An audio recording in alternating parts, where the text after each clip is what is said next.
ਪੰਜਾਬੀ ਪਿਆਰਿਓ ਜੀਵਨ ਜੋਗਿਓ ਜੁਗ ਜੁਗ ਜੀਓ। ਇਹ ਜੋ ਜੋਗੀਆ ਰੰਗ ਦੀ ਮੈਂ ਪਗੜੀ ਬੱਧੀ ਏ, ਇਸ ਬਾਰੇ ਅਕਸਰ ਦੋਸਤ ਸਵਾਲ ਕਰਦੇ ਨੇ, ਤੁਸੀਂ ਇਸ ਰੰਗ ਦੀਆਂ ਪਗੜੀਆਂ ਕਿਉਂ ਬੰਨ੍ਹਦੇ ਹੋ? ਇਸ ਬਾਰੇ ਇਖਤਿਆਰ ਦੇ ਕੇ ਉਹ ਇਸ ਰੰਗ ਨੂੰ ਹਿੰਦੂਆਂ ਦੇ ਖਾਤੇ 'ਚ ਪਾਉਂਦੇ ਨੇ। ਇਹ ਰੰਗ ਹਿੰਦੂਆਂ ਦਾ ਨਹੀਂ ਜੀ, ਰੰਗ ਸਾਰੇ ਅੱਲਾ ਦੇ ਹੁੰਦੇ ਨੇ। ਉਹਦੇ 'ਚ ਇਹ ਆ ਕਿ ਅਗਰ ਸ਼ਬਦ ਰੰਗ ਮੁਸਲਮਾਨਾਂ ਦਾ ਹੁੰਦਾ, ਜ਼ਰਾ ਗੌਰ ਕਰੋ, ਤੇ ਦਰਖਤ ਕਦੇ ਵੀ ਫਲ ਤੇ ਛਾਂ ਹੋਰ ਕਿਸੇ ਨੂੰ ਨਹੀਂ ਸੀ ਦੇਣੀ, ਮੁਸਲਮਾਨਾਂ ਨੂੰ ਹੀ ਦਿੰਦਾ। ਤੇ ਜੇ ਇਹ ਰੰਗ ਹਿੰਦੂਆਂ ਦਾ ਹੁੰਦਾ ਤਾਂ ਸੂਰਜ ਸਾਨੂੰ ਰੋਸ਼ਨੀ ਮੁਸਲਮਾਨਾਂ ਨੂੰ ਨਾ ਦਿੰਦਾ। ਰੰਗ ਸਾਰੇ ਅੱਲਾ ਦੇ ਨੇ, ਇਸੇ ਕਿਸੇ ਇੱਕ ਮਜ਼ਹਬ ਦੀ ਜਾਂ ਬੰਦੇ ਦੀ ਇਜਾਰਾਦਾਰੀ ਨਹੀਂ ਹੁੰਦੀ।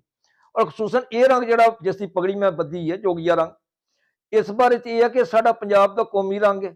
ਅੱਜ ਤੋਂ ਨਹੀਂ, ਸਦੀਆਂ ਤੋਂ, ਰਾਜੇ ਪੁਰਸ਼ ਦੇ ਜ਼ਮਾਨੇ 'ਚ ਵੀ ਜਿਹੜਾ ਨਾ ਇਹ ਸਾਡਾ ਪੰਜਾਬ ਦਾ ਰੰਗ ਸੀ। ਸਭ ਤੋਂ ਬੜੀ ਗੱਲ ਕਿ ਪੰਜਾਬੀ ਦੇ ਪਹਿਲੇ ਮਾਲੂਮ ਸ਼ਾਇਰ ਬਾਬਾ ਫਰੀਦ ਜੀ ਇਹ ਰੰਗ ਆਪਣੇ ਲਈ ਪਸੰਦ ਕੀਤਾ ਹੈ। ਇਹ ਔਰ ਅੱਜ ਵੀ ਚਿਸ਼ਤੀਆ ਸਿਲਸਿਲੇ ਦਾ ਇਹੋ ਰੰਗ ਜੇ। ਤੁਸੀਂ ਅਜਮੇਰ ਸ਼ਰੀਫ ਚਲੇ ਜਾਓ, ਖਾਜਾ ਬਖਤਿਆਰ ਕਾਕੀ ਦੇ ਚਲੇ ਜਾਓ, ਔਰ ਸਾਡੇ ਪਾਕਪਤਨ ਸ਼ਰੀਫ, ਉੱਥੇ ਇਹੋ ਰੰਗ ਪਾਉਂਦੇ ਨੇ ਜਿਹੜੇ ਨੇ ਉਹਨਾਂ ਦੇ ਅਕੀਦਤਮੰਦ। ਔਰ ਇਹ ਵੀ ਜੇ ਕਿ ਸੋਚਣ ਵਾਲੀ ਗੱਲ ਕਿ ਬਾਬਾ ਜੀ ਨੇ, ਬਾਬਾ ਫਰੀਦ ਜੀ ਨੇ ਇਹ ਰੰਗ ਕਿਉਂ ਆਪਣੀ ਪਗੜੀ ਦੀ ਪਸੰਦ ਕੀਤਾ? ਕਿਉਂਕਿ ਬਾਬਾ ਜੀ ਦੀ ਧਰਤੀ ਨਾਲ ਜੁੜਤ ਸੀ ਔਰ ਉਹਨਾਂ ਨੂੰ ਪਤਾ ਸੀ ਪੰਜਾਬ ਦਾ ਰੰਗ ਹੈ, ਔਰ ਇਸ ਲਈ ਉਹਨਾਂ ਪਸੰਦ ਕੀਤਾ। ਇਸ ਲਈ ਨਾ ਰੰਗਾਂ ਦੇ ਬਾਰੇ 'ਚ ਕਿਸੇ ਕਿਸਮ ਦਾ ਤਸੱਬ ਨਹੀਂ ਰੱਖਣਾ ਚਾਹੀਦਾ, ਔਰ ਨਾ ਹੀ ਕਿਸੇ ਰੰਗ ਨੂੰ ਕਿਸੇ ਖਾਸ ਕੌਮ ਮਜ਼ਹਬ ਦੇ ਹਵਾਲੇ ਕਰ ਦੇਣਾ ਚਾਹੀਦਾ। ਸਾਰੇ ਦੋਸਤ ਇਸ ਬਾਰੇ ਆਪਣਾ ਜ਼ਿਹਨ ਕਲੀਅਰ ਕਰ ਲਓ।